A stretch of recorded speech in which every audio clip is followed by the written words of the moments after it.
So I'm like about 90% sure that I'm about to get laid off in about 40 minutes. Like a really scary meeting with my manager scheduled with a random senior person, and we haven't really spoken in a while. So I'll see what happens. Now, I can't lie, I'm scared of certain things. Like, I'm a sense of like desperation and fear. Yet, even with that in mind, there's still this feeling right behind that there's countless possibilities available to me, that there's so many things I could try. This cycle seems to never truly stop anyway. Maybe I should try to figure out how to break this loop for me forever, not just keep going to the same thing. Because the truth really is that distractions are part of creating what counts as focused work. Setbacks are key to living what we consider to be successful lives, right? Lapse of judgment and absent-mindedness, which I often have, is a key to living an in-tune life. And we have to keep in mind the two truths, both the absolute and the conventional, at all points. Isn't that just what life is? These forces are paramount in all things that we do anyway, and perhaps learning how to hold these seemingly opposite truths at the same time is a gift that I've been given, that I'm allowed to practice at this scenario.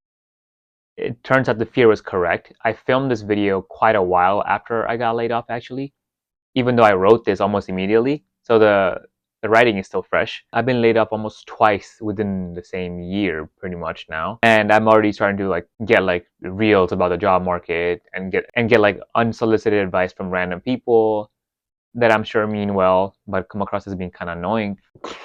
I'm already starting to apply for stuff, and I'm already kind of cringing. I cringe at the interviews. I cringe at having to act fake, of losing my authentic self, pretending care about like really random business things. I almost felt like a sense of spiraling victimhood for 1 second there. I mean, I immediately told everyone that I knew, and one of my friends reminded me that rejection is almost always redirection. Something about that reminded me of the wisdom that I am always trying to aspire for. And I do think that it's not necessarily about redirecting in the sense that you're restarting something or re-engaging something. Rather, it's about seeing something in a different way. On one hand, it's certainly true that I just got rejected and was told I was not good enough for that. On the other hand, it's also true that the possibilities are still endless. Both those things make it so that it doesn't really matter what happened.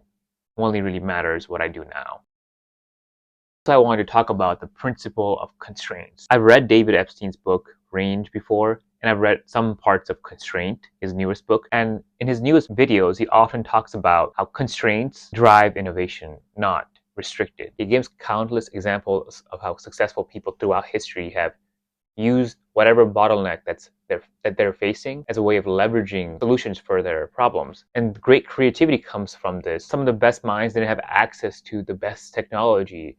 They had really bad circumstances, yet they were able to find something beautiful out of it. And if I think about the constraints or problems that I am now facing, obviously one of them is joblessness, the problem of losing independence, the inability to communicate well because I don't have leverage, even if I dislike it or disagree with it. The problem of having my boundaries tested. The problem of having a constraint of location with no gym nearby. The problem of having your friends be too far from you. The problem of not being able to go on dates. The problem of faking corporate jargon while also trying to be your authentic self. Some of these are definitely concerns I have to deal with right now or right this instant. It can feel kind of overwhelming if I just think about that. But yet, when I really reflect on them, these kind of constraints have always provided me with so much moments of beauty and creativity and problem solving. It has made me into, I guess, what you would consider a resilient person, someone that lives more intuitively and with a sense of understanding that things could change all the time, right? And so depending on your perspective, these moments could provide you with insight to the solutions that you've always had but forgot. And I have felt that over and over.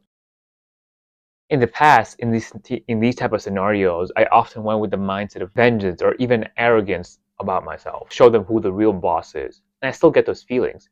Yet, when I do pursue things in that manner, and inevitably I will still probably achieve success in that manner as well, I find that in the end of the journey, I don't even recognize who I am anymore. I don't have a remembrance of the same insights that led me there. And so, what was the point? In that way, it never feels like the right moment to be your authentic person, whatever that means. There's always something to strive for. There's always some disaster that you have to fix, always. So when is it ever the right moment to be real and honest with yourself? So instead of vengeance and arrogance, I'm trying to relax into the feeling and see what happens. I'm trying to uncover the next moment. I'm trying to see the wisdom that's already been available to me through my experiences and through the others that have passed it down to me in a more realized way, in a more gentle way, in a way that's actually going to last me. And I would argue in moments like this, it's where the idea of practicing the truth principle that everything is always going to change anyway, and it's not that serious, and the principle that everything is connected in a causal link, the conventional. They're both a critical insight that I have to hold at the same time always. If I can't practice it at this moment, I could probably never practice it ever. Or life will keep bringing me back to this exact same type of scenario until it's realized fully. So what exactly is a good constraint? I think I finally understand what this means. On one hand, life will always provide you with problems. And so it's always constantly shifting and bending. But we could also voluntarily choose to set constraints in ourselves. And sometimes you set it for 99% of the time, and then you remove it to see what the effect of it actually is. For example, I have a rule for myself. I have set a rule for myself that I won't be on my device for the first 180 minutes of the day. And I break it sometimes just to see what happens. I want to see what remains. Sometimes I also fast every single day, and then I remove it just to see what happens. This is how we test our constraint, our self-imposed one, to see if it's actually useful. And oftentimes I find that it's kind of useful, but it's not always useful. The actual thing that we're trying to find in these methods of disciplining ourselves, for example, is the sense of awareness and will that's exposed when we are following it. It's not the actual routine itself. Rather, it's the innovation that's constantly unfolding in yourself. And for this reason, yes, we should set constraints, but we should also always change it and be willing to let it go, because otherwise we will have no trust in ourselves. And I actually think this is the main reason why we're all so paralyzed in some ways. Almost all of us spend many hours looking for the solution, the perfect method, the perfect routine, the perfect thing to do. I look at so many days in the life videos, I read so many podcasts about other people's lives, looking for the right advice, when really the solution was available to you always. And it's just a matter of re-remembering the solution that you always had. And perhaps even if that was not a solution, until you learn to realize that advice that you gave to yourself as a kid, you might never be able to access the future information to begin with. I am certainly not saying there's anything wrong with looking for the solution, because I think that's fun too. But what I am saying is most solutions are just good enough. Most models are just good enough to get by. And I think our role is to just keep playing with those solutions. In fact, rather than looking for the answer to the question, it's constantly about engaging with the question and seeking. And there is really no the solution. It's only the best possible model for what's available to me right now. And 10 years from now, I know for a fact that I'll probably change it. And I probably think that I was wrong now, right? But that's just what constraints are for, to uncover and understand what's left of us. For example, a constraint that I've set for myself is only doing one thing at a time. That's actually an incredibly hard thing to do in our modern world, right? Yet it has been really helpful in seeing how my attention gets diverted. And it has been really helpful in showing me the little joy that comes from just walking without music, the little joy that comes from just drinking your tea. But that being said, life is all multitasking too. So it's not like I'm practicing for life. It's that I can't avoid the multitasking even if I purposely try to just focus on one thing at a time. And this is why the constraint is flawed. It works, but it's never going to be perfect. There's always going to be a point where I have to engage in multiple things at a time, and that's okay. And when these distractions